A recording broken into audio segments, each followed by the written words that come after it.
You are now listening to the Someone's Favorite Productions podcast network.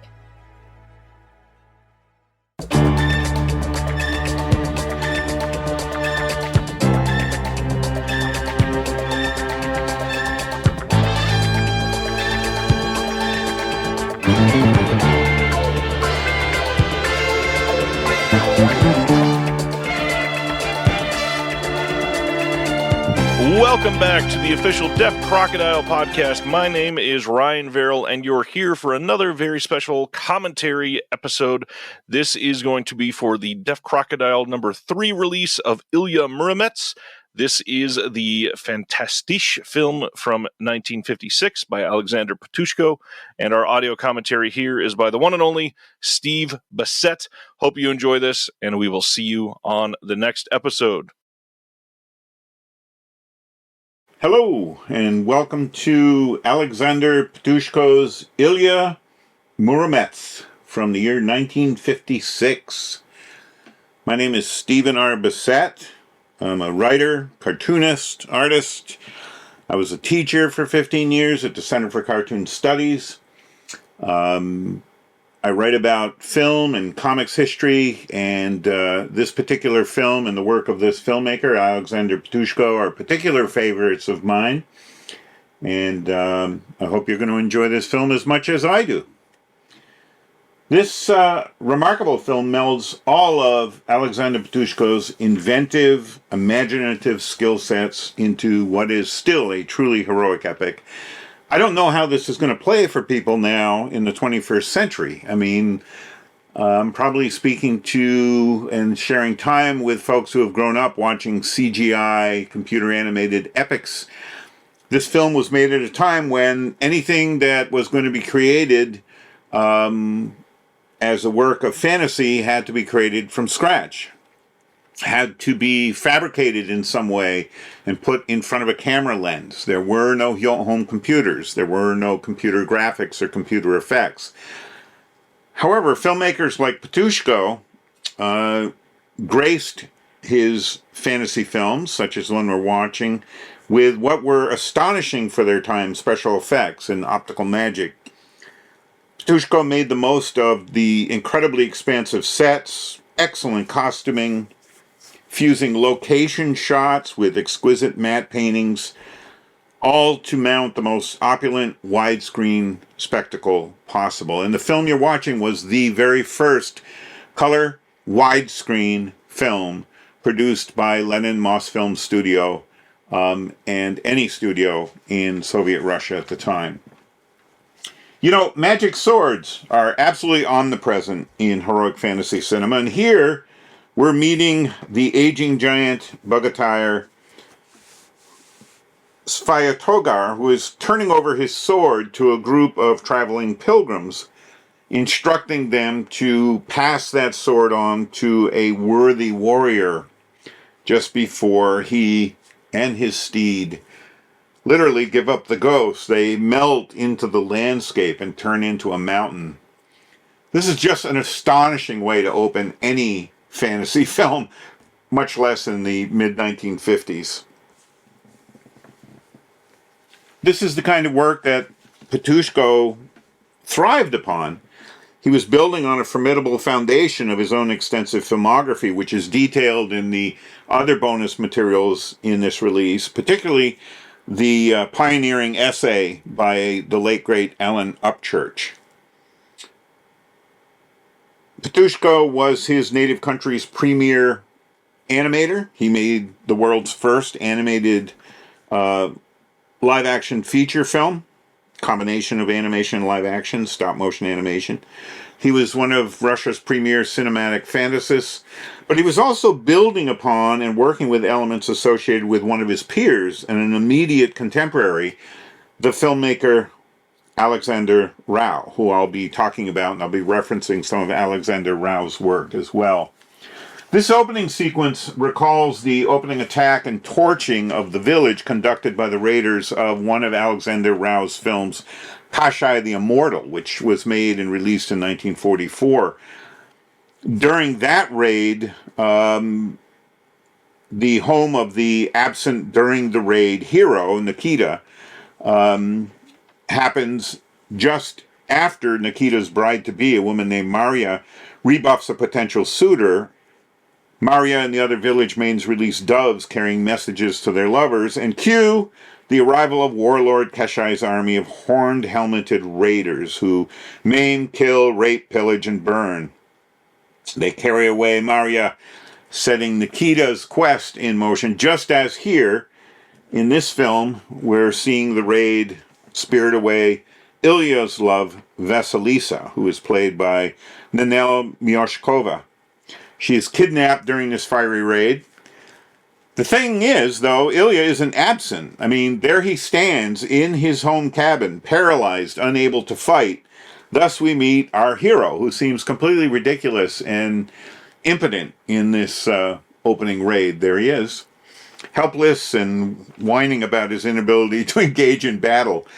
This is an aspect of the legendary Ilya Muromets himself, who, according to lore, was born with some sort of illness or disability that prevented him from moving at all, and I'll talk about that in a little bit. This Ilya Muromets sequence fit right in with the international movie spectacles of the 1950s. Yes, Ilya Muromets is a fantasy, but it's also a full-color, widescreen war epic. This is typical of 1950s and 1960s heroic and historic epics. They often opened with scenes just like this. Countless Italian sword and sandal pepla opened with sequences like this. Ernest Borgnine's King Ragnar Lodbrok led just such a raid at the beginning of Richard Fleischer's The Vikings from 1958. Which was a very popular film when I was a kid. I was born in 1955, so I grew up seeing The Vikings on TV. It inspired almost identical opening sequences for a procession of successors, including Mario Bava's Cameron Mitchell vehicles Eric the Conqueror from 1961, and one of my favorites, Knives of the Avenger from 1966. And these kind of sequences continue to this day. The opening of John Milius's adaptation of Robert E. Howard's Conan the Barbarian started this way. And so on and so on and so forth, right into the video games that a lot of people enjoy here in the 21st century.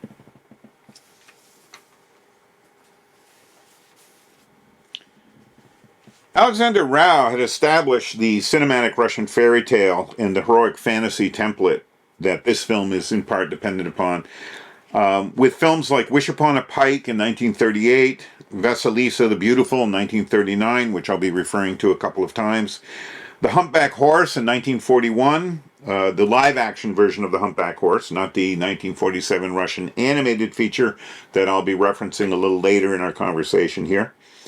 After World War II, Soyezdet Film Studios, later renamed Gorky Studios, had to relocate because of the war from Moscow to Dushanbe, and Rau there directed Kashai the Immortal, which was released in 1944, another film I'll be referencing more than once in this conversation, and I'll be referencing it because Patushko references Alexander Rau's previous films more than once here in Ilya Muromets, and he references them because there are many, many common elements in the epic poems and the folk tales and fairy tales that both directors were working from. Who is Ilya Muromets? Why does he deserve an epic film such as this being made?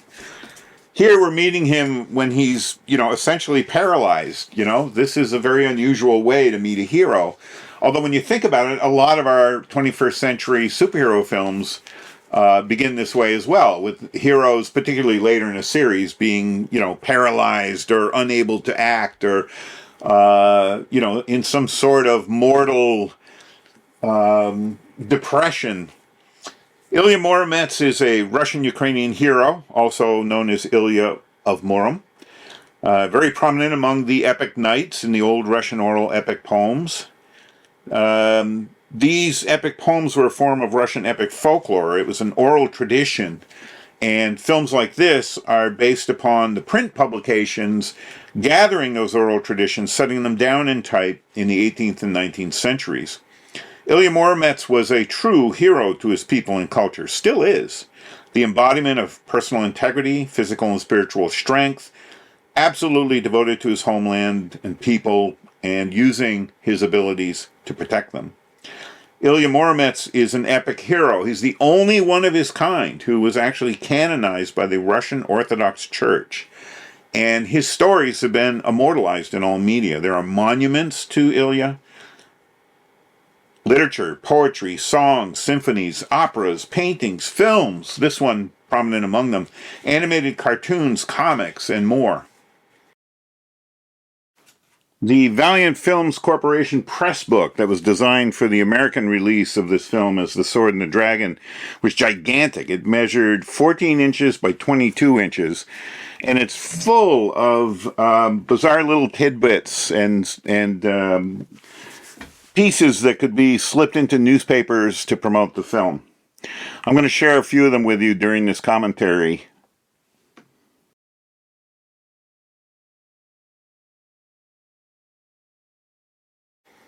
Here is the terrible Tsar Kalin, who is going to be the premier villain of this piece. He becomes the mortal adversary of Ilya Muromets.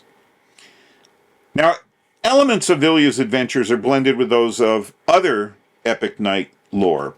For instance, the tale of Dobranya and the Dragon.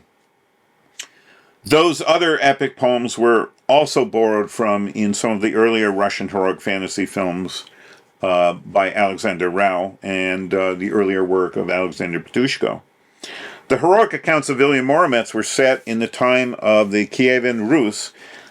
It was a loosely knit federation of East Slavic, Baltic, and Finnic peoples in the part of the world which later became known as Eastern and Northern Europe, lasting from roughly the 9th to the mid-13th century. Ilya Muromets may have derived from a real-life historical figure, a monk named Ilya Pechersky, 12th century monk who was renowned as a powerful warrior before embracing the peaceful life and taking his monastic vows. And that Ilya was later beatified in the Orthodox Church in 1643. His relics are still preserved in the Ukraine. Here's our hero finally getting back up on his feet. I shouldn't say back up on his feet. Finally getting on his feet, probably for the first time, although, of course, he had to have dressed himself or been dressed. Anyway, this is an epic moment in an epic film. The opening of the doorway and Ilya Muromets finally going out into the world and receiving the sword that was given to these pilgrims to pass on to the next great warrior. In popular epic poems, Ilya Muromets was traditionally depicted as the son of a farmer. He was born and raised in a village near Murom, and in most accounts, as a boy and young man, Ilya was afflicted by a mysterious illness that essentially paralyzed him. He was unable to walk, and according to some of the poems, he was left to spend his days and nights on a Russian stove. We initially meet Ilya here, afflicted with that paralysis, and according to the lore, it was during his 33rd year that the events depicted here happened, miraculously healed by 2 visiting pilgrims. Ilya was subsequently endowed with super strength, and we're going to see his feats of super strength as he liberates the city of Kiev and serves under the reign of Prince Vladimir the Fair Sun, S-U-N. This sequence with Ilya, basking in his newfound strength and his love of the land and of work, this is as much typical of these kind of epic heroes and epic poems as it is pretty self-evident propaganda for the political philosophies and belief systems that were fueling the Cold War at this time. Ilya was essentially a superhero.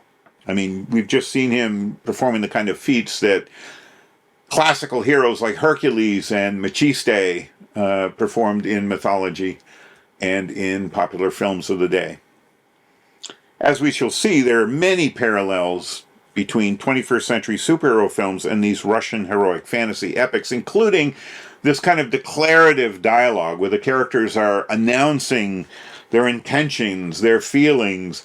This kind of dialogue earned laughs back in the 60s when these films were first shown in North America. But I have to say, the Marvel Comics Universe films and DC Universe films, the characters act in the same way, and the dialogue often goes in the same sort of patterns of declaring their intentions and stating in very almost blank verse form what their plans might be, what their reservations are, what their grudges are, and so on. I love this sequence in particular where Ilya is gifted this young horse, and over a passage of 3 mornings of the morning dew, this baby horse turns into a mighty steed for Ilya. And this is comparable to those sequences, the montage sequences in Hong Kong Chinese martial arts films, where a very unlikely hero or heroine will be shown training and training and training and essentially becoming superheroes themselves through this same sort of condensed storytelling. Really beautiful passage. Ilya also, in epic poems, single-handedly crushed the nomadic invaders who were attacking the city of Chernigov, which is the modern-day Ukrainian Chernihiv. And he was offered a knighthood by the ruler of that city, but Ilya declined the knighthood and chose to move on. And in those epic poems, journeyed into the blighted Bryansk forests, where he met and slayed the monstrous slayer of travelers, Nightingale the Robber, who we're going to meet very shortly. In the epic poems, Nightingale the Robber's weapon was a lethal whistle. Here in this film, it's depicted as a wind that the nightingale blows. There's an amazing sequence coming up here. Here we go. Our hero, Ilya, is told by a disembodied spirit that there are 3 paths which he must choose from. If you go to the right, you'll get rich. If you go to the left, you'll get married. If you go straight ahead, you'll get killed. And Muromets reply, "It's too early for me to be married, and it's no use for me to be rich. I'd better go the way to be killed." Now, this leads Ilya directly to Nightingale the Robber, also known as Solovay the Brigand in some of the epic poems. And we find him perched upon a dead tree, as you'll see shortly. What's interesting to me about this sequence is it echoes directly a sequence about a half hour into Alexander Rau's Kashi the Immortal from 1944, in which that hero, Nikita, played by Sergei Staryarov, who we're going to see playing a supporting role here in this film, Nikita sets off on the quest to rescue his kidnapped beloved Marya, kidnapped by Kashai's raiders. And when Nikita arrives at a stone at the beginning of his quest, the words are carved into the stone: "If you go straight, you'll get killed. If you turn right, you'll lose your horse. If you turn left, you'll get killed together with your horse." I'll leave it to you to discover which direction Nikita chooses in that film. Nightingale the Robber. I'm not sure who's playing this role. It might be Georgy Milyar. I can't confirm this.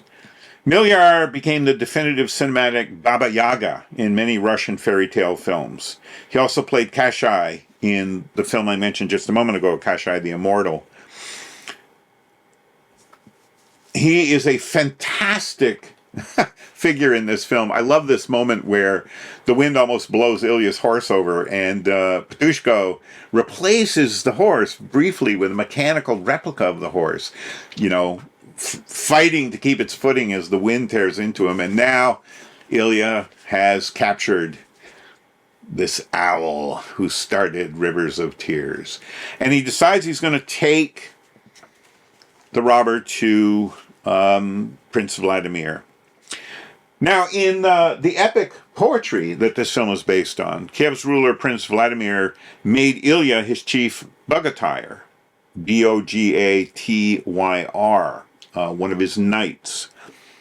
Despite Ilya's heroic soul and celebrated generosity,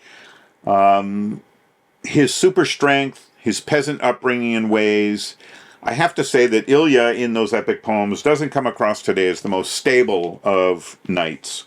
He was proud, he was willful, he had a very fierce temper. Once feeling slighted by Prince Vladimir, Ilya reportedly destroyed all the church steeples in Kiev before the prince made amends and Ilya calmed down. But still, Ilya was indeed a hero, defending Rus from a procession of invading forces, including Kalin, the mythical Tsar of the Golden Horde.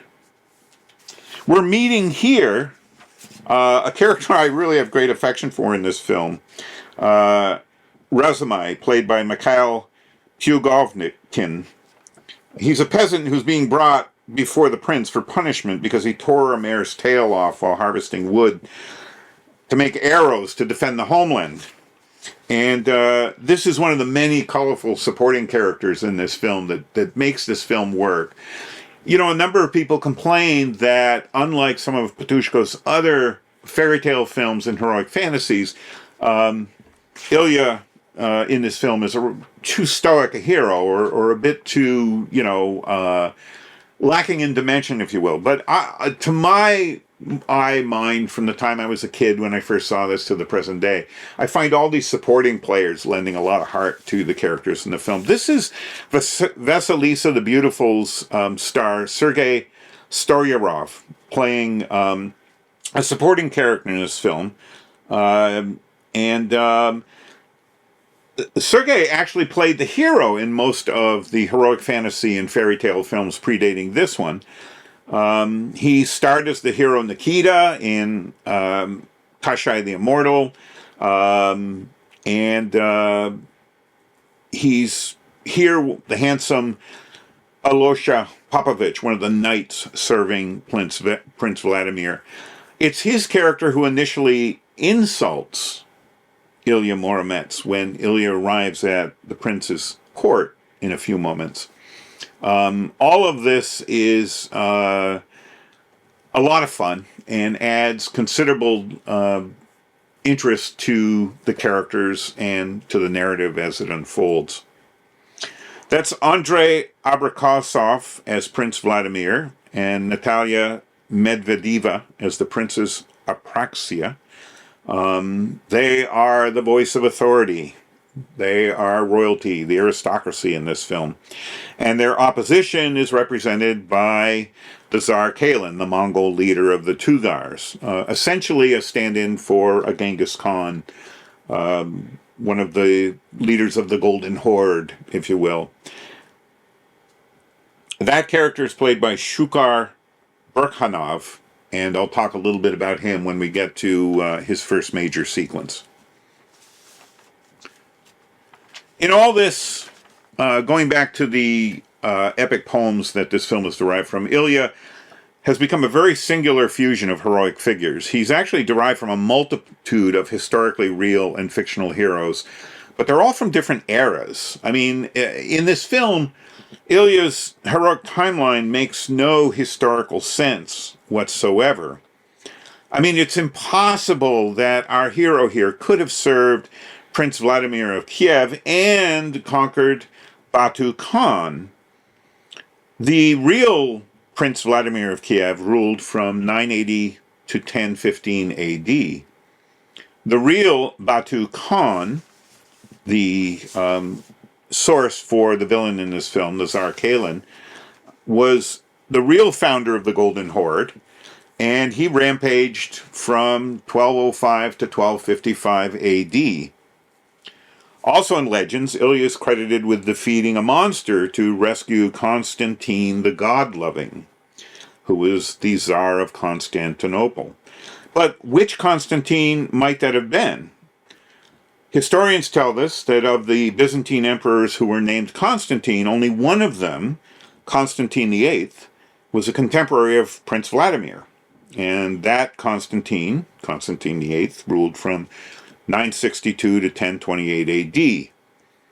But the same historians note that the only emperor of Constantinople who might have been referred to as God-loving was Constantine the 11th, who ruled from 1449 to 1453 AD, centuries after Ilya's association with Prince Vladimir. You know, this is a heroic fantasy, so let's just accept this film on its own terms and roll with it.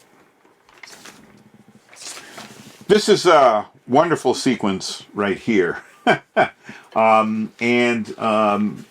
One that is delightfully staged.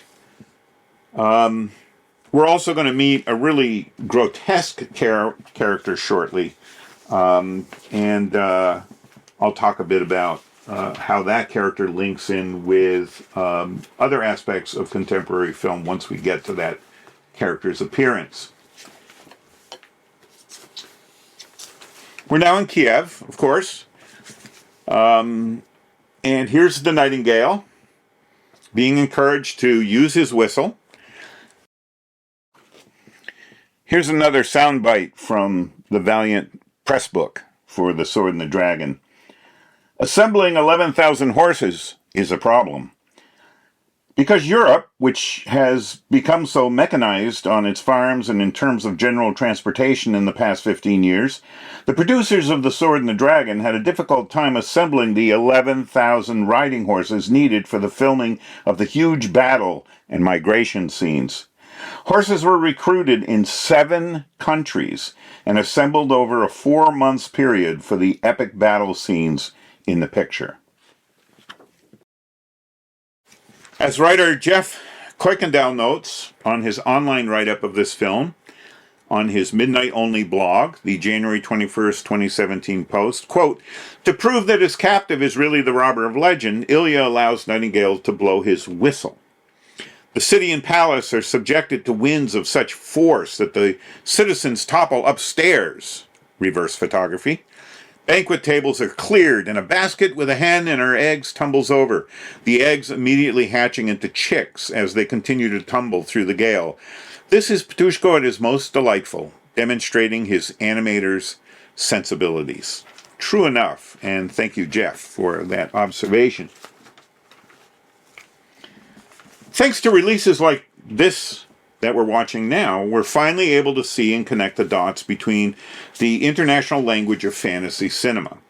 For instance, consider the parallels and the differences between Ilya, our hero, and his son as portrayed in this film, and that of King Arthur and his son Mordred in the John Boorman film Excalibur from 1981.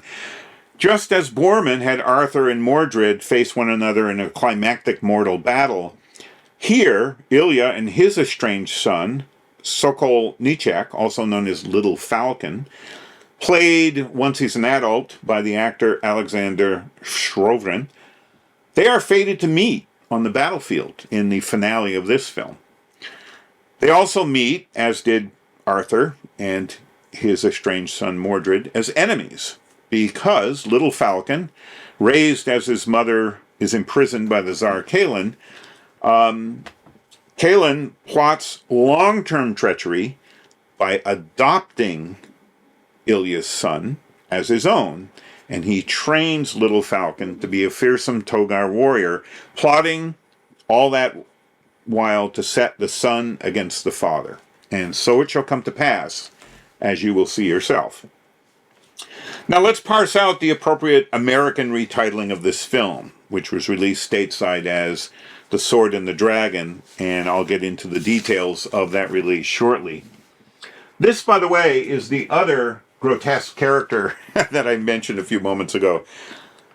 He's never named in this film, but it is the Idolashi Poganoi. He is an obese, veritable sphere of a man with a bleach-white face. He's carried in on this elevated platform, and here he is presenting himself as the grotesque ambassador of the pagan Togar forces, mocked as looking like, quote, a fat ox, unquote. As you can see, thanks in part to the clarity of this remarkable restoration we're watching, it's quite a feat of makeup as well. I mean, this goes beyond being called just a fat suit. And remember, this dates from 1956.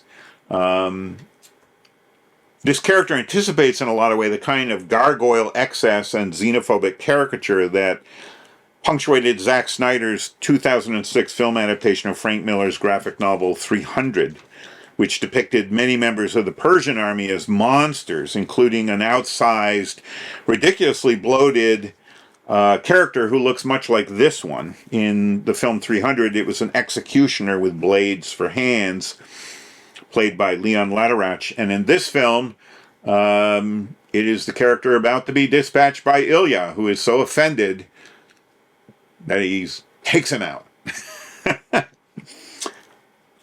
Now, somewhere in this film, there's a reference to Ilya having defeated Lekho the One-Eye. And in almost every synopsis of this film that I've found in books or online, Lekho the One-Eyed is described as if Ilya defeats that witch on screen. But I'll be damned if I can find Lekho anywhere in this film, or any version I've ever seen of this film. I did, in my research, discover a wonderful painted graphic novel adaptation of this folk legend, and it did depict in detail over a few pages that confrontation. In fact, that witch character is the character who kills Ilya's horse before Ilya kills that character, but that does not appear in this film. This was a hard film to find much of anything about when it was new, when it was on television. We would see photos in Famous Monsters of Filmland, particularly of the Wind Demon. That was the photo that Forrest J. Ackerman, the editor of Famous Monsters, loved to publish. But it was impossible, it seemed, to find out anything else about this film. And even a serious film scholar like myself, as I was in my younger years, I would go digging in the key books about Russian cinema that were available to us in English. Jay Leida's Kino, A History of the Russian and Soviet Film, which was the popular text dating back to 1960, going into multiple editions, 1973, 1983, only made veiled references to Alexander Petrushko and no references whatsoever to this film.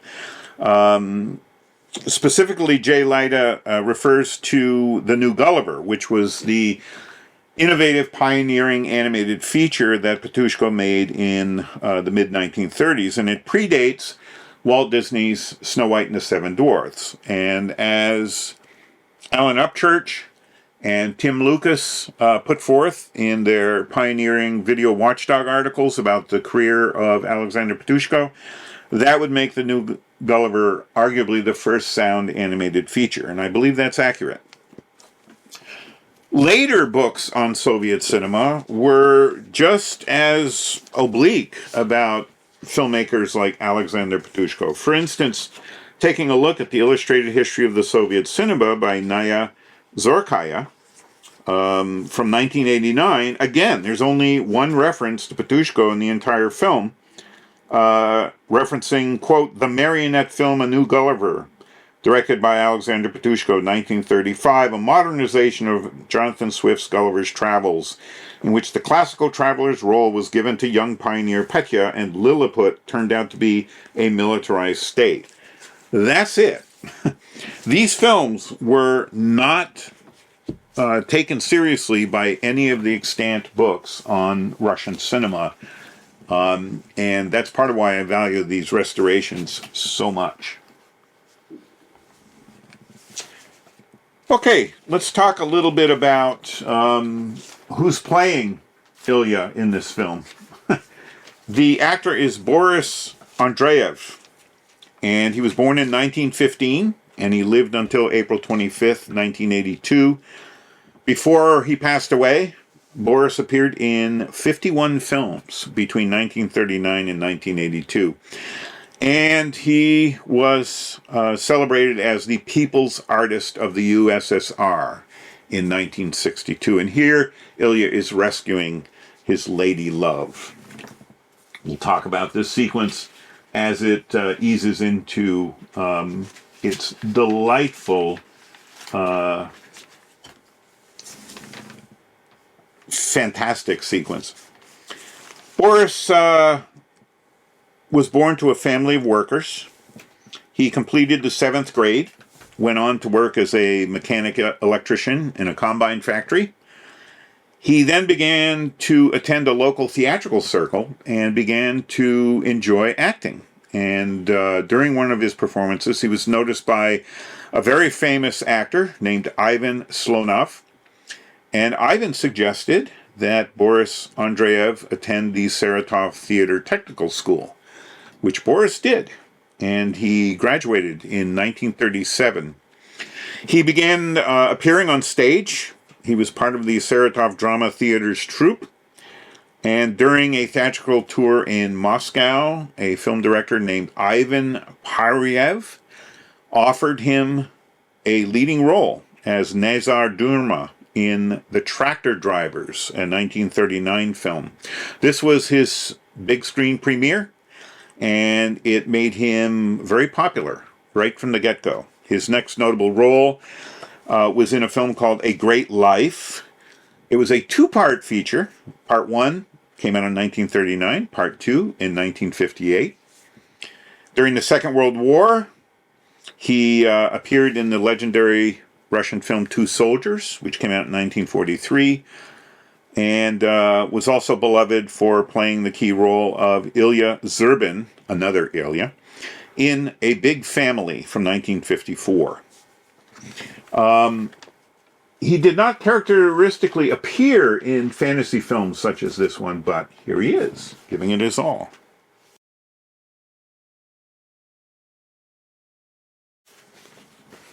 I love this sequence. This sequence is right out of a Disney film.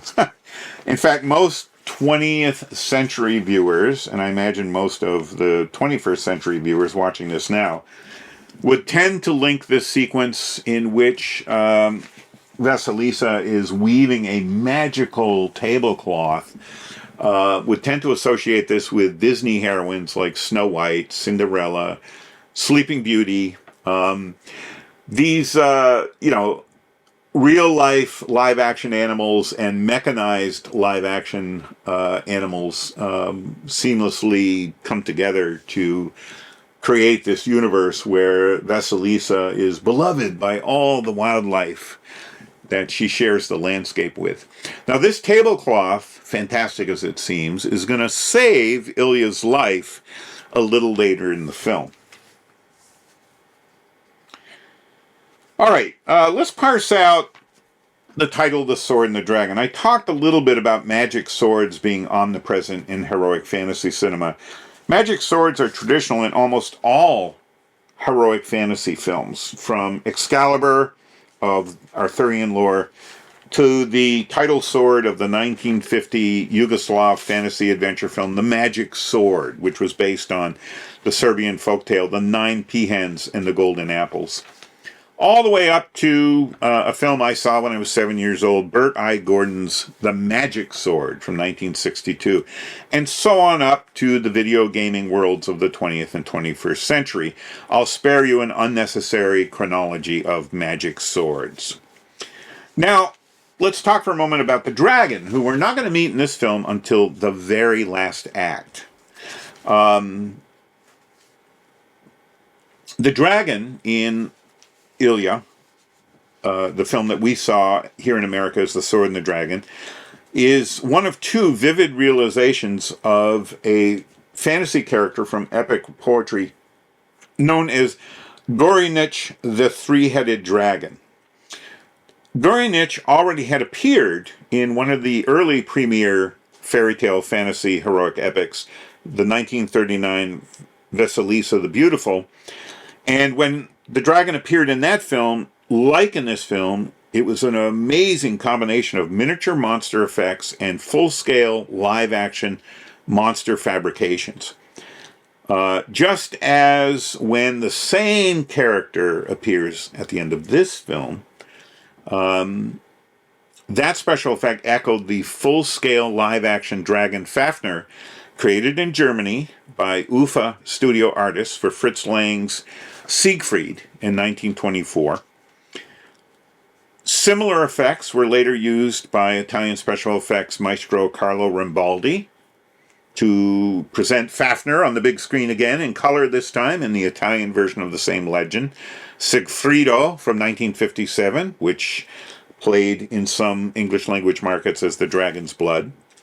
Similar multi-headed dragons and special effects also popped up in Hiroshi Inagaki's 182-minute Japanese smash box office hit, Nippon Panjo, The Birth of Japan, from 1959. It was cut by 70 minutes, released internationally as Age of the Gods, and it played in some theaters here in the United States as The Three Treasures.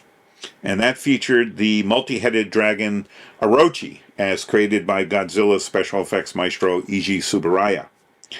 Also, there was a giant-sized live-action fabrication dragon in the Jane Mansfield Mickey Hargitay epic, The Loves of Hercules, from 1960, which we didn't see here in the States until 1966. It tends to pop up under the title Hercules versus the Hydra. There was the dragon in Bird-Eye Gordon's The Magic Sword. The made in Germany King Brothers fantasy Captain Sinbad from 1963.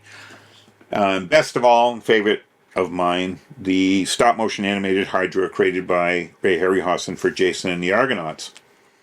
And then, of course, Eiji Tsuburaya created King Ghidorah, the three-headed extraterrestrial dragon born of a fireball in Ghidra the Three-Headed Monster in 1965.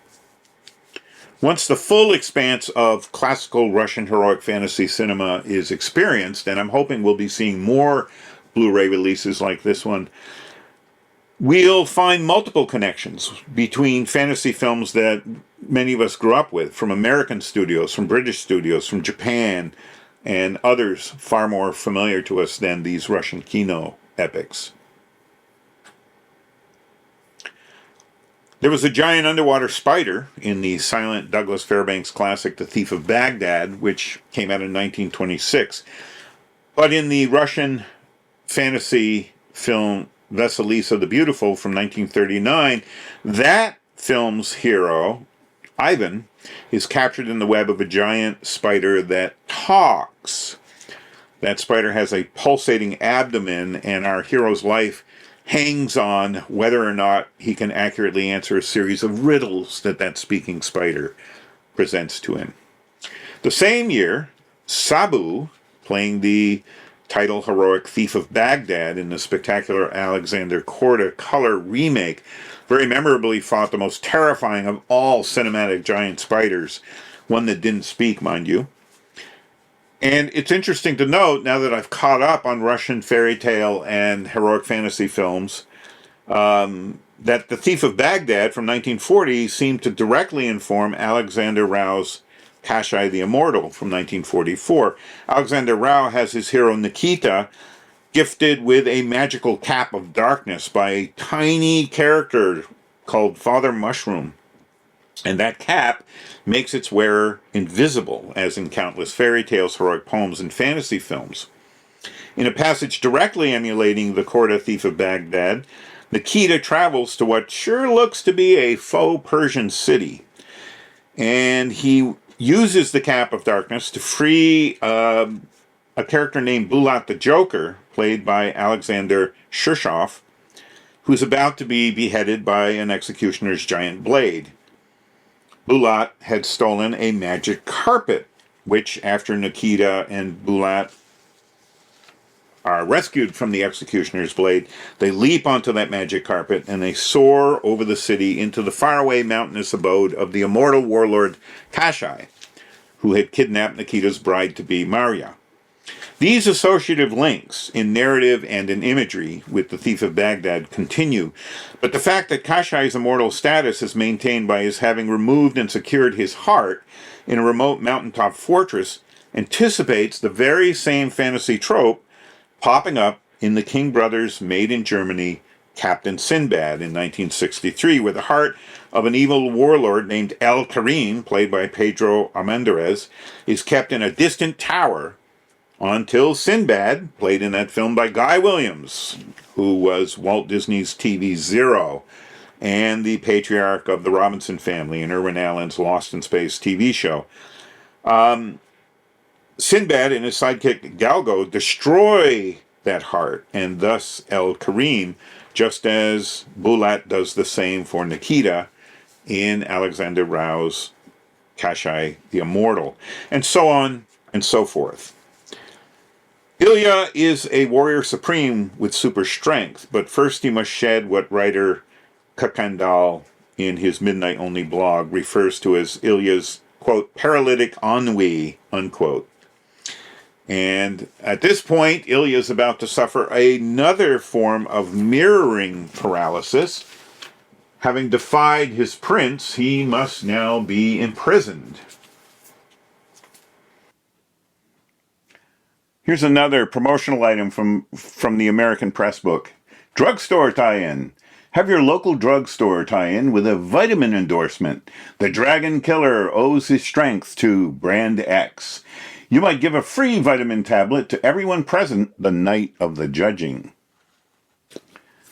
You know, in the 21st century, the nature of promoting motion pictures now seems pretty passive, especially when you compare it to the giant press books that were used in the 1950s and 1960s. Here's some of the tidbits that were in the press book from Valiant. Feeding Actor Army presents a huge task. Feeding the 106,000 actors who appear in The Sword and the Dragon posed many problems since the location scenes, to be authentic, were far removed from any population centers. Truck gardens were planted to grow table vegetables. A herd of 200 milk cows was brought in, and a model dairy was set up. Staples were brought in by a fleet of trucks over all-weather roads, especially constructed to the location sites. A commissary staff of 600 persons prepared and served the meals and saw that they were served within the shortest period of time, since all the actors were needed at specific times and had to be fed at one sitting. In the 7 months of location shooting, more than 7,500 tons of food was served. This amounted to more than 6 million meals. I've held off talking about what's going on screen. Let me engage with that. The treacherous Tugar spy, Mishachiaka, played by Sergei Martinson, he comes across as the trusted advisor in the court of Prince Vladimir. And typical of such characters, we keep wondering why Prince Vladimir trusts this character. He schemes and he plots, and here he's having Ilya imprisoned. Our eventual descent into the dungeons that Ilya is imprisoned in are pretty remarkable set pieces, just visually. There's a composition that Ptushko presents to us here where the far side of the screen is lit by a mere torch until the movement of the characters carrying the torch reveals the true expanse of the dungeon that Ilya is once again paralyzed in, echoing his state of being at the beginning of this film. This echoes very similar imagery in Alexander Rao's Vasilisa the Beautiful. There's an enormous temple with this interior dominated by these arches that soar overhead, and there's flooring marked by concentric rings. These kind of set pieces, the dungeon in this film, the temple in Vasilisa the Beautiful, are evocative at times of the German silent expressionist films, as well as imagery and sets in Sergei Eisenstein's Alexander Nevsky from 1938, Ivan the Terrible Part 1 from 1944, and Ivan the Terrible Part 2, which was completed in Russia in 1946, but was not released until 1958. This imprisonment of Ilya is also a way of stopping this narrative dead. Years are now going to pass. Vasilisa, as we've seen, has been kidnapped again. She has been carried to the Tsar Kalin. There's the Ilya and her son, little Falcon. And as you will see, Kalin adopts little Falcon, and he becomes, under Kalin's stewardship, a warrior and a jousting champion. We're told at one point he's only 10 years old, but boy, he sure looks like an adult to me. he has become a very ferocious warrior, faithfully devoted to his adoptive father, Kalin, because he has no memory of his father, Ilya.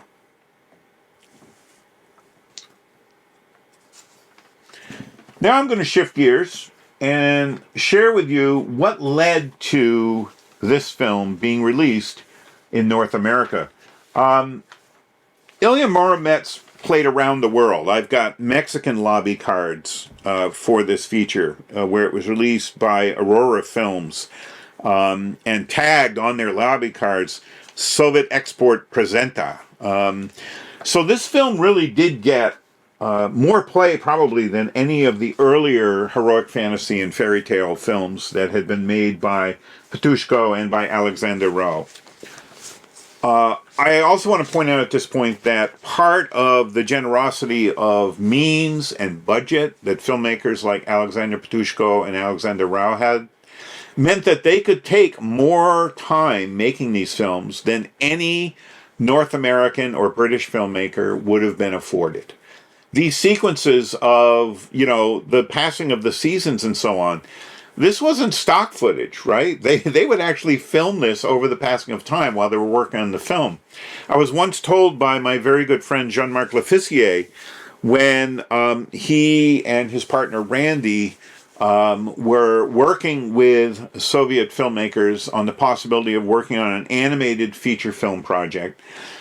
Jean-Marc told me that one of the things they couldn't quite wrap their head around is that because Soviet filmmakers were not dependent on the kind of economics that Western filmmakers are dependent upon, Soviet animators could have lavished far more time on the production that was being proposed than any European, American, Canadian studio possibly could have, because it was state-funded, and the money would keep being fed into the production until the film was done to everyone's satisfaction.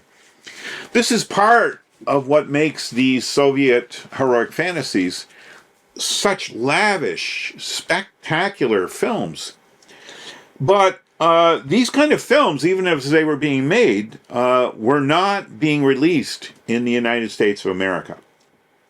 I'm going to track for you now the chronology of exactly how this film made its way to the United States. And bear with me, because this is a tale that spans well over a decade. Let's just look at the Russian-United States chronology of economics, if you will. And these are all quotes from articles from Box Office Magazine, a trade publication. I have a large collection of hard copies here in my library, and that's where I culled this from. On September 4th, 1948, almost a decade before this film was completed and released in Russia, in a section called Washington Report, the writer Lee Garling wrote, quote, Germany. About 24 films have been produced in the past 16 months, despite shortages of studio space and raw film. Some 3 were produced in the U.S. zone, 9 in the British, and 12 in the Russian. The Motion Picture Association of America opposed exporting the films out of Germany, and particularly into the U.S., but the British favored it, and appear to have won their point with the responsible authorities, according to the William B. Kelly of the U.S. Consulate in Hamburg. Here's from October 16th, 1948, a month later, a section of Box Office called Pulse Beats. Quote, Film deal with Soviet to run for 5 years. It is understood that pact arranged by Eric Johnston calls for payment of $50,000 for each of the initial 20 features to be shipped by U.S. through Iron Curtain, unquote. Bear in mind now, this is the beginning of the Cold War heating up. This is Stalin's reign over the USSR. And during the 1950s, Russian cinema pretty much disappears entirely from American screens and American trade publications concerning the cinema. From October 15th, 1950, this is a blurb from the Canadian edition of Box Office, headline from Toronto, Ontario, in Canada, quote, Curly Posen at the King, which specializes in foreign language films, caused a stir when he opened with The Magic Horse, a Soviet feature-length cartoon, unquote. Now, this version of The Magic Horse being referred to is the 1947 The Little Horse, aka Little Humpback, directed by I. Ivanov Vano and B. Butakov, and it had been produced by Soyuz Multifilm Studio in Moscow, and it did not play, as far as I can tell, in the United States of America. We'll shift over to 1952, April 19th of 1952. A headline, How the U.S. Helped Sell the Foreign Films. It's a 2-page overview. Quote, it was the Marshall Plan, plus a couple of imported pictures that grossed more than $1 million each after circuit operators began to wonder if some of these so-called art films had general appeal. It will be recalled that General Marshall and the State Department began to urge American industries to encourage imports in order to reduce the dollar drain on countries that were asking for help. According to Nathan D. Golden, head of the film unit of the Department of Commerce, the only industry that has done this is the film industry. The general result has been an increase in goodwill abroad, and 22 countries have made inquiries.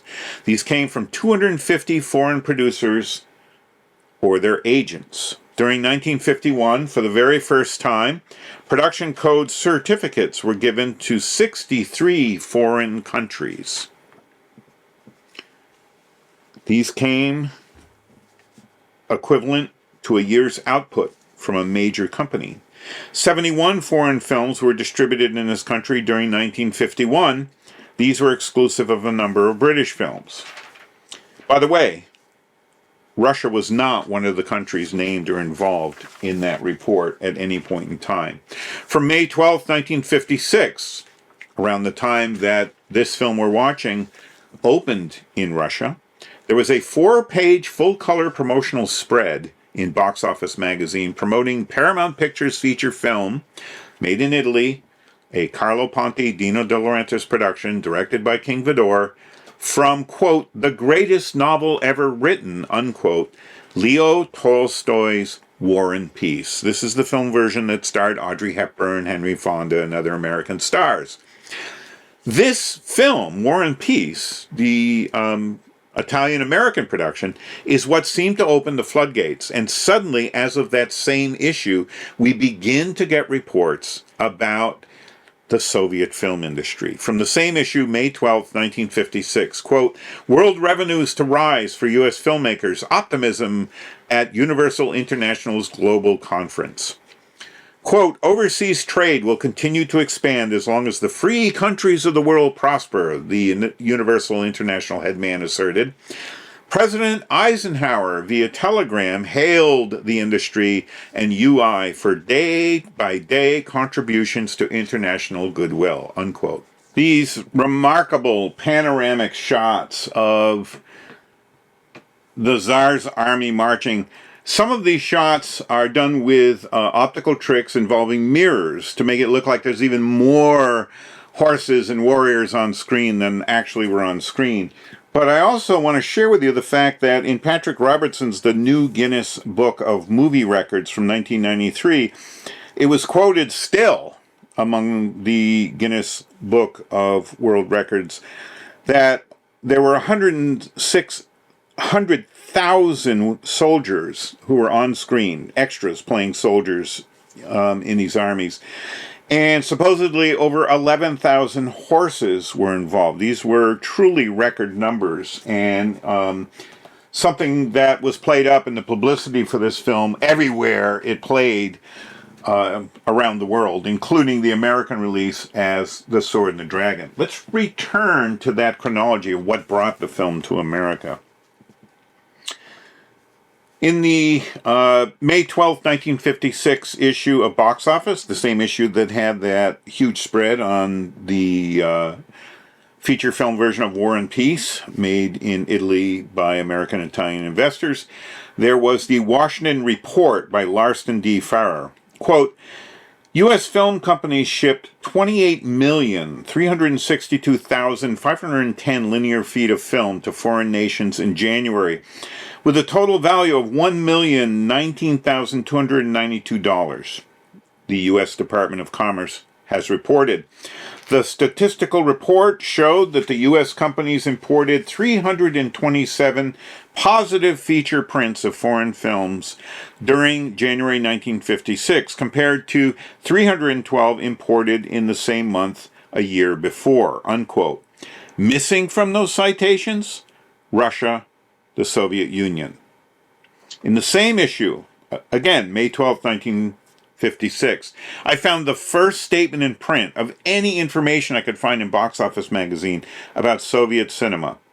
It was an article entitled, quote, "Films are still top entertainment throughout the world, UNESCO reports," unquote. And the paragraph that included the Soviet Union, quote, "The Soviet Union has 40,000 theaters, including 35,000 in the villages. And of its total of 60,000 projectors, about half are used in mobile units. All features produced are shown on television. Theater attendance is stable," unquote. By the time this film was playing in America under the title The Sword and the Dragon in the 1960 International Motion Picture Almanac, I found updated information on what was happening in the USSR as far as film production and exhibition. According to the International Motion Picture Almanac from 1960, under the listing for USSR, number of theaters in operation, 48,624, all controlled by the government. This number includes 4,325 city theaters and 2,439 rural theaters. The remainder are mobile or itinerant operations, or those run in connection with state agencies or units such as collective farms, unquote. The chronology continues, involving how Soviet films like this one eventually made it to America. From June 9th, 1956, quote, "Russians continue pleas for sales of U.S. films," unquote. This is a report from Washington. Quote, "Eric Johnston, president of the Motion Picture Export Association, has been approached a second time by Gregory Zarubin, Soviet ambassador to the United States, on the matter of sales of American films to Russia. The talk was general in nature and did not deal with any specific films or number of films. Zarubin is scheduled to return to Moscow soon and take up the question with his superiors there," unquote. The next report I could find was from August 4th, 1958, a little over 2 years later. An article headlined, "Johnston to Reopen Soviet Negotiations." Quote, "Eric Johnston, president of the Motion Picture Export Association, will fly to Moscow September 8th to reopen negotiations for a cultural exchange of motion pictures between the U.S. and the Soviet Union. He will be accompanied by Turner Shelton, head of the Motion Picture Division of the U.S. Information Agency, who has been promoting the exchange on the recommendation of the State Department. This represents a new attempt on the part of the United States to get the negotiations moving. They have been stymied since last fall, apparently by a Russian insistence on an even exchange of films," unquote. September 8th, 1958, there is another report, headline, "Johnston Gets Power to Deal with Russia." That article reads, quote, "President Eric Johnston has been given a free hand by the Motion Picture Export Association in dealings for the cultural exchange of films with Soviet Russia. The board voted Wednesday to give him blanket authority. Members said that their decision should eliminate past problems.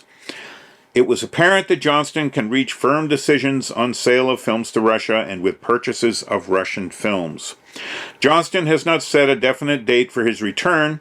If the Moscow negotiations are successful, it's possible he may visit other countries behind the Iron Curtain to negotiate additional deals already in the preliminary stage," unquote. There is another article dated September 22nd, 1958. There's no real additional info in it. The headline is "Johnston Reaches Moscow for Cultural Swap Talks," That tells you everything you need to know. However, in the same issue, there's an article entitled 8 Story Acquisitions Announced for the Week. Quote, Vladimir Nabokov's controversial tome Lolita has been bought by Stanley Kubrick and James Harris for a reported $150,000 plus 15% of the gross. Banned in Canada and England, the book has nonetheless found great popularity since its publication last month, unquote. This will become important in a few moments as we describe to you how this film became The Sword and the Dragon. Let's get back to September 8th, 1958's issue. There's also an article entitled Cinerama and Russia Make Swap Deal. Quote, according to Carl W. Dudley, recently returned from a trip to Moscow, a picture-for-picture swap deal between Stanley Warner Cinerama and Russian's Kini Panorama has been arranged pending U.S. State Department approval, unquote. And in that article, it's revealed that Cinerama and Russia's Kini Panorama had both been producing the Cinerama format super widescreen films. And separate of the explorations into release in Soviet films here, those two corporations between Cinerama in the U.S. and Kini Panorama in Soviet Russia had made their own arrangements to swap their product with one another. November 3rd, 1958 was the next real breakthrough. A huge article entitled State Department to Ask Theaters to Show Russian-Packed Films. Leading American exhibitors will shortly be invited to Washington by the State Department for talks seeking their cooperation in booking Russian features under the Cultural Film Exchange Agreement negotiated by Eric Johnston, president of the Motion Picture Export Association. Johnston made the announcement at a press conference on Tuesday, at which he supplied more details of his visit to Russia. In everything that Johnston said about the negotiations, there was the intimation that the State Department is counting heavily on the cooperation of the whole industry. While the U.S.-Russian agreement has its business angles, those are far outweighed by cultural ones through a pressing need for both countries to employ all means to understand each other better. Johnston stressed at the conference that American foreign problems have a profound effect upon the domestic ones, among the latter a high budget and debt. He called it unthinkable that either side would resort to force. The agreement calls for U.S. purchase of 7 Soviet features and their purchase of 10 U.S. features at a price per film of $67,000 for those in widescreen. That would include the film we're watching. Back to the article, and $60,000 each for those in standard size. On the subject of American distributors losing money because of those low revenues, Johnston pointed out that only negatives will be exchanged, and that Russia, as well as the U.S., will meet its own dubbing, subtitling, advertising, print, and distribution expenses. The deal is for 2 years. He said other countries had made similar low-revenue deals. As previously reported, the U.S. has selected 4 of the 7 Soviet films it is promised to take, but their distribution has not been assigned to any major distributors. Johnston hinted that in case of an impasse, that might be done by lot. He predicted that a 5th selection could be chosen. Several American companies are interested in co-production, Johnston said. In fact, 3 companies tried to join him with that in mind during the negotiations in Moscow. Johnston did not expect other countries to cite the Russian agreement as reasons for more lenient trade agreements because, he said, quote, they know one has to make unusual deals with the USSR, unquote. December 8th of that year, 1958, the Theater Owners of America, quote, has gone on record as favoring the exhibition in this country of the Russian films obtained under the Cultural Exchange Program, negotiated by the State Department. Its latest bulletin to its membership contains the following. Quote, expect in the next few months requests from our government that you play the 7 Soviet films which our State Department has promised the Russian government will be exhibited in American theaters as part of the deal, wherein 10 American films will be shown by Soviet theaters. The Theater Owners of America was represented by Marvel Goldman and Walter Reed Jr. at a recent State Department meeting in which our government asked for the theater cooperation in living up to this cultural exchange agreement. The State Department promised assistance to theaters to counteract any possible public opposition to showings of the Soviet product. Unquote. America's motion picture theater owners have always cooperated in the past with government requests for help. We urge you to give every consideration to this new request. Distribution plans have yet to be made. Unquote. By the way, on screen right now, in this dance sequence, we are witnessing the performance of an erotic sword dance performed by a real-life dancer named Ao Sun Hai, AU-SON-HI. This kind of dance sequence was typical of these kind of historic war epics and fantasy spectacles of the time.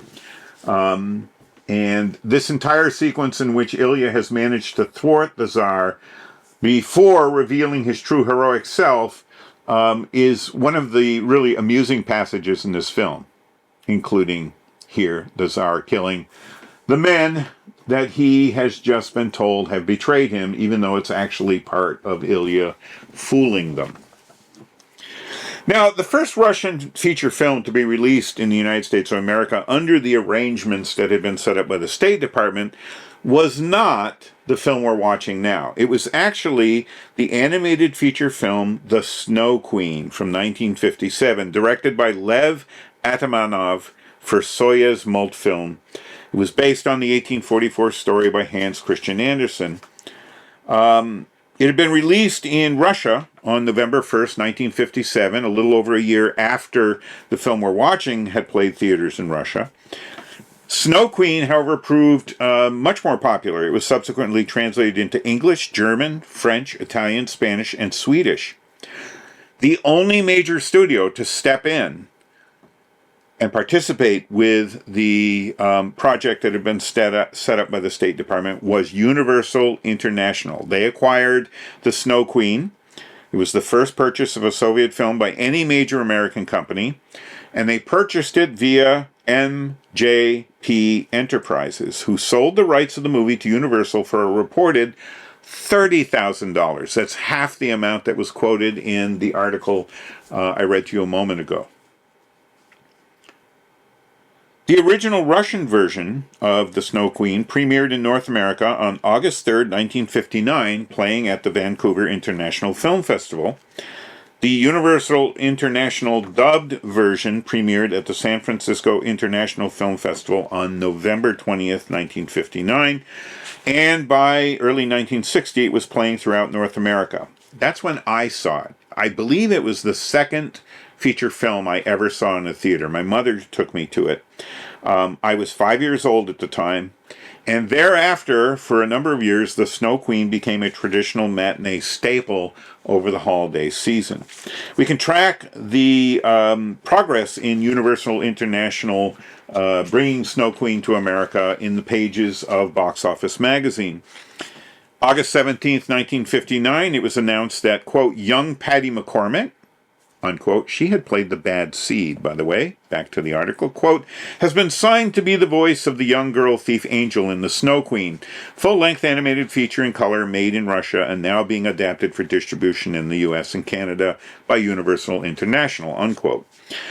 A little later in August 31st, 1959, the headline, Sandra Dee to dub Gerda in Soviet Snow Queen. I won't read the article.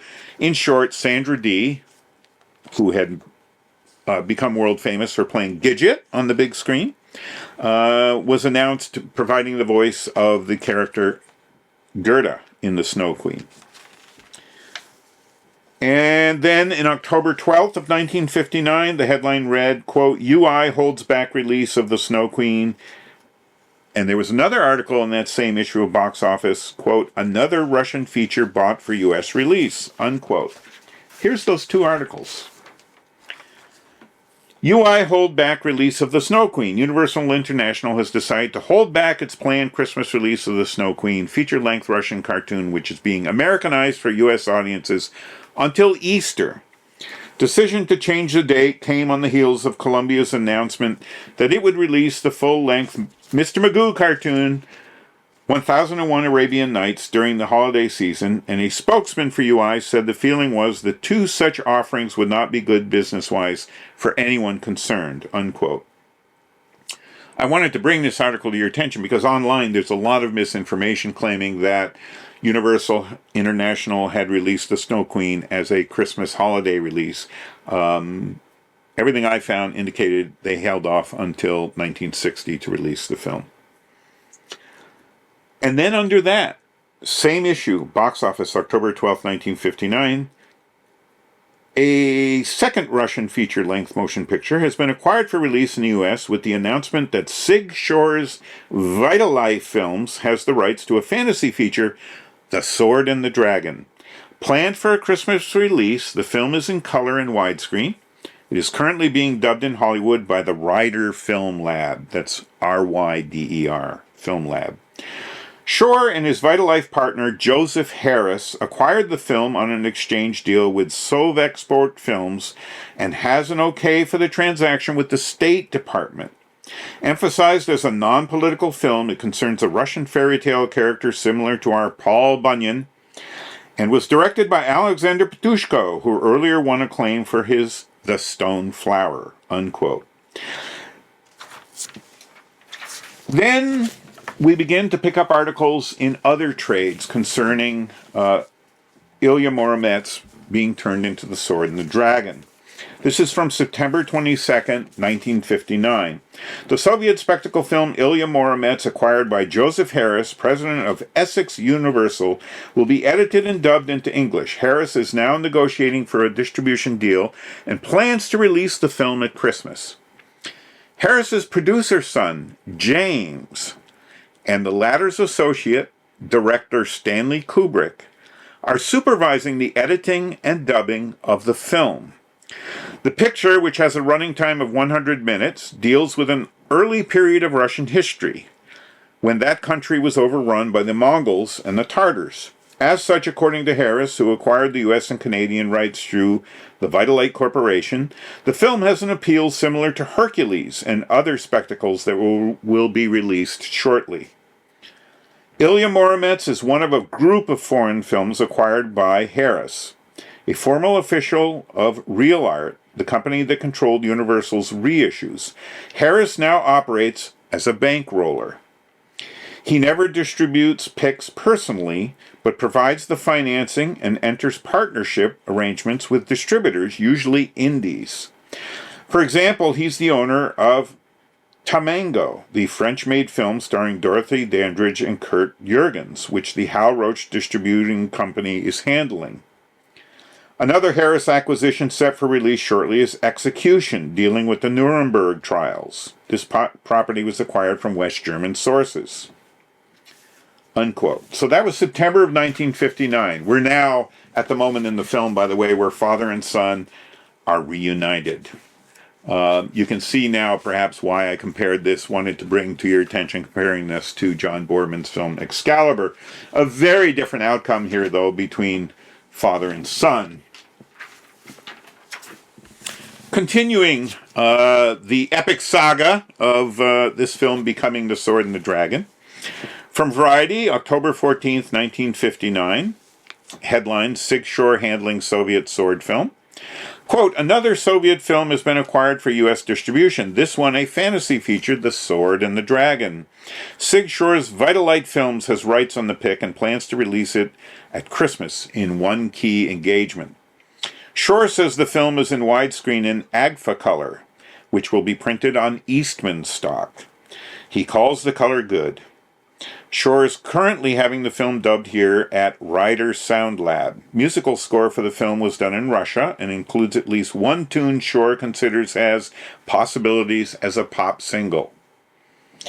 Sword and the Dragon was acquired by Vitalite on a swap deal with Sov Export Films, okayed by the State Department, and is based on a Russian folk character, Ilya Muromets, who Shore says is comparable to Paul Bunyan in this country. One of the interesting things about this release in the U.S. as The Sword and the Dragon is Sig Shores and his partner Harris really did see this as a way that they could ride the coattails of the success that Joseph E. Levine had bringing the Italian epic Hercules to our shores. Here's another bit from the Valiant Films Corporation press book, another promotional tip. Civil Defense tie-in. This organization is interested in enrolling new volunteers and in gaining the attention of young adults. They can reach exactly this group by joining in the contest fun. Have a local civil defense official present a scroll or plaque to the contest winner, recognizing him as official dragon killer for the civil defense program. Their angle could be, dragon killing is only one phase of your civil defense program, and use this as a springboard for their more serious message.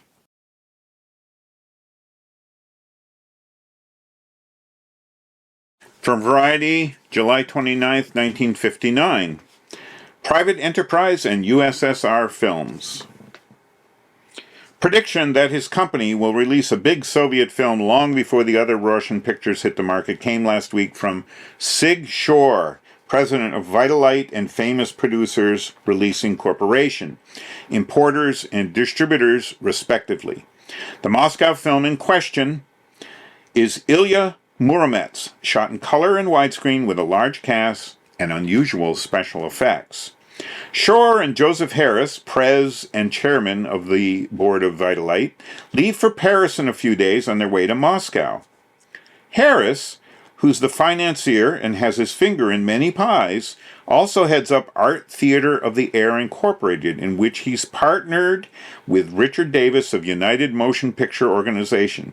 Harris is chairman of the board, and Davis is president. According to Shore, the plan is to have Muromets out long before any of the 7 Soviet films acquired by the major companies for release in the U.S. hit the theaters. He said the Russians negotiated on a barter basis, and Vitalite may well sell them a film in return. All right, we're now into 1960. Variety reports on May 25th, 1960. Joseph Harris and Sig Shore, who stepped into the theatrical pictures market last year with Tamango, are set to follow up this summer with a Russian folk tale epic, Sword and the Dragon.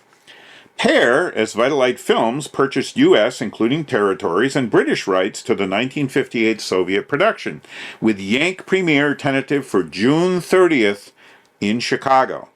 It will have a saturation bow here with multiple first runs following in other keys. Film played last November in London as The Beast, its original title, and drew favorable reviews from the British critics. Harris and Shore later had the pick re-edited and dubbed in Hollywood, with Marvin Miller of the Millionaire TV show speaking for the hero. Sword reportedly cost around $10 million to make, said to be the top price yet for a Russian picture. Widescreener runs 90 minutes and is in the German color process called Naturalista. It'll play here under the Cultural Exchange Pact, but outside the quota for Russian picks. Vitalite plans extensive promotion, including a national department store tour of the costumes. In addition, Dell Comics has already issued a movie classic comic book, and Scholastic Books is prepped a hardcover $1 story treatment for early distribution, unquote. I have that Dell comic book right here in my hands, and it's indeed one of the most handsome of the Dell movie comics from that year. Dell movie comics were actually listed as 4-color was the name of the series. If you go looking for a copy for yourself online, you want to look for 4-color number 1118. It was published in 1960. It has a photo cover from the movie featuring one of the characters about to lop the head off of the dragon at the climax. And the interior is quite beautifully done. by an artist named Jack Sparling. Jack Sparling was working from an adaptation script credited by a number of comic scholars to Leo Dorfman. It's a pretty terrific condensation of the movie, to be honest with you. This is a really great movie comic. And by the time the comic arrived, this sequence in which the Tsar creates a mountain of his warriors to ride up with his horse is one of the sequences that images from were used to promote the film. By the way, my good friend Al B. Wesolowski, who is a professional archaeologist as well as a cartoonist and storyteller, first saw this film when it played theaters here in the U.S. as The Sword and the Dragon. And when I mentioned the film to him, he said, "Is that the film where the warlord rides on his horse up a mound of his soldiers to get a look at the battlefield?" And I said, yeah. Now, Al saw this movie when it opened in America back in 1960, and he still remembered that image. And now we meet the dragon, the monster prominently promised in this movie's international promotional art. At this point, the dragon's being called out to turn the tide against Ilya and Prince Vladimir's armies. This is, in the Russian version, the dragon Goronich, and he's being mobilized to seize the victory of the day. In Russian lore, this creature spoke and had a name, and I will spell the name for you. Zmey, last name Gorynych. In myth and legend, it was a multi-headed dragon or serpent. Appears repeatedly in legends of both Russia and the Ukraine, depicted as having anywhere between 3 to 12 heads. Here, he has 3. And contemporary viewers almost immediately associate this creature with the Kyushu King Ghidorah. As I mentioned earlier, Goronich was memorably part of an earlier Russian fantasy feature and had 3 heads in that film as well. The classic Vasilisa the Beautiful from 1939, directed by Alexander Rau. In that film, that film's hero, Ivan, also managed to sever all 3 of the dragon's heads, and I'm sorry to give away that plot point here in the commentary track. In both films, the decapitations are explicitly shown, but they're bloodless. In Vasilisa the Beautiful, the dragon was portrayed as breathing wind, fire, and water. So one head blew wind, one head breathed fire, and one head spouted water. And as the hero, Ivan, severed each head, wind, fire, and then water would be released. Here, there's no such spectacle, but this is a stunning sequence nevertheless. For a monster kid like myself, it was just too short. But the combination of the miniature dragon effects as it was flying through the air, and then this obviously full-scale, fully operational model for this battle sequence with the dragon, this is just amazing stuff. You know, this didn't necessarily... I got a gasp from me and the friend that I first saw this on TV with. We couldn't believe that they showed the head actually being lopped off. In the American version, by the way, all the names were changed, right? Goronich the Serpent was renamed Zuma the Fire Dragon. Nightingale the Robber was changed to being called the Wind Demon. Prince Vladimir became Prince Vanda. Vasilisa got the new name Vilya. And Khan was changed to Kalin for some reason. The American version also, bit of trivia for you, featured narration by none other than Mike Wallace. Yes, the amazing career journalist and TV pundit Mike Wallace did the narration for this film.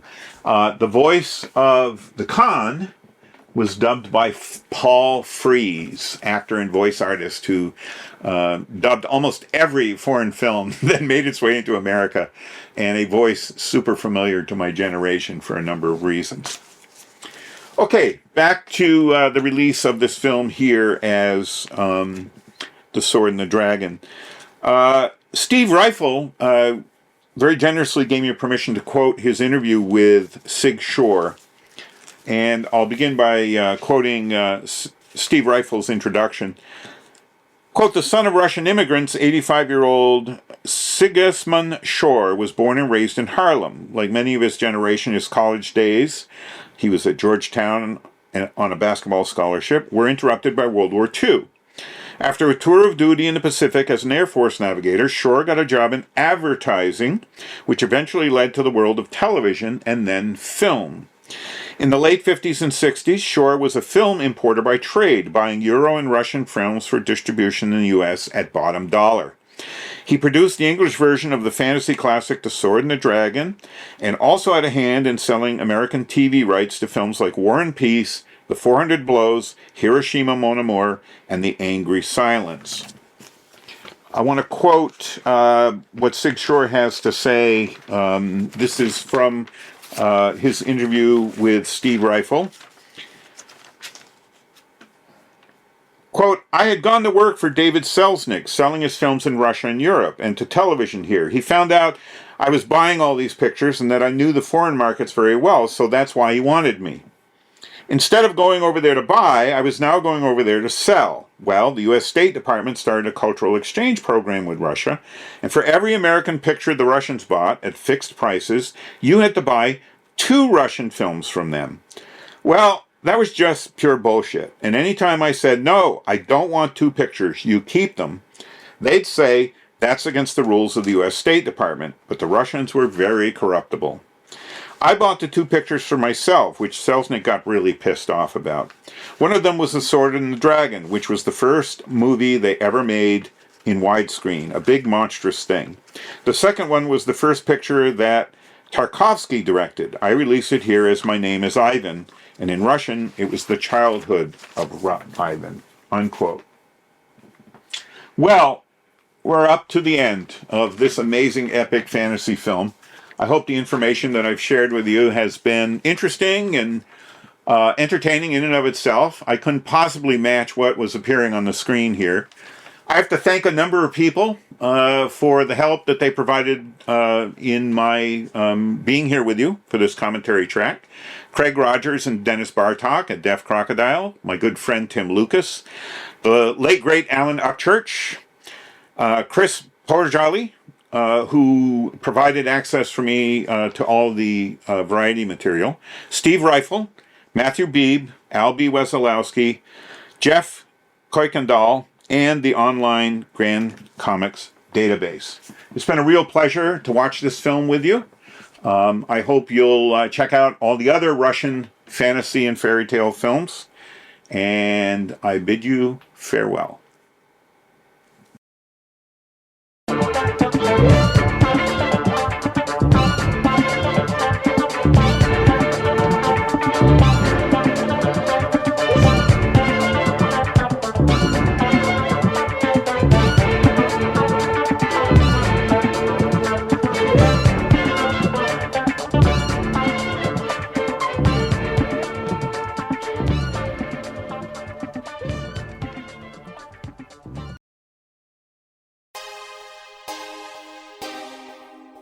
The audio commentary. It's a dying art form, but here at One Track Mind, I, your wonky yet affable host Ryan Luis Rodriguez, analyze film through the prism of these embryonic forms of podcasting, one audio commentary at a time. Masterpieces, crapster pieces, live action, animation, cult classics, films literally no one has ever heard of. No track is too small, and no track is too big.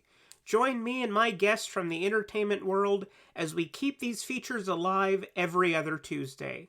Hey, who else is going to discuss Bill and Ted's Bogus Journey one week and Citizen Kane the next? Us, that's who.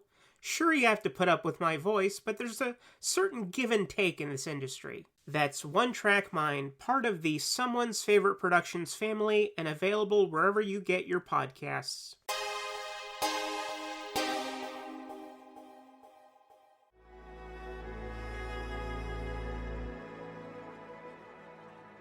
Thank you for listening. To hear more shows from the Someone's Favorite Productions podcast network, please select the link in the description